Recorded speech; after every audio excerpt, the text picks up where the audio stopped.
597 maturantë të Bashkisë Lushnjë zhvilluan sot provimin e fundit të maturës shtetërore 2025. Provimi në një lëndë të zgjedhur në varësi të profilit të ndjekur gjatë shkollës së mesme.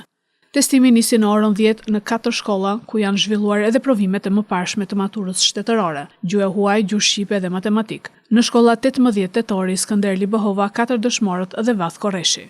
Provimi zgjati 2 orë 30 minuta dhe nxënësit u paraqitën në orën 8 vetëm me kartë identiteti dhe stilolaps në dorë. Lëndët e përfshira në këtë provim ishin të ndarë në disa fusha: shkencat e natyrës, kimi, fizik, biologji, shkencat shoqërore që përfshinin histori, gjeografi, qytetari dhe psikologji, filozofi, sociologji, si dhe ekonomia dhe artet që përfshin ekonomi, histori arti, histori muzike, histori baleti.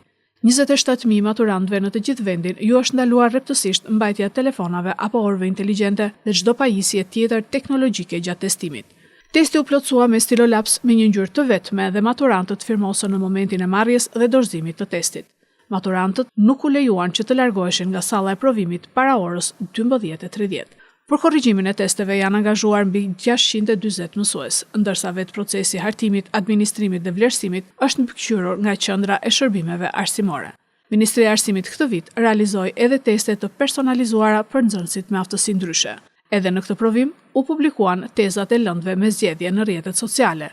Ndërkohë me provimin me zgjedhje, matura shtetërore 2025 konsiderohet zyrtarisht e mbyllur.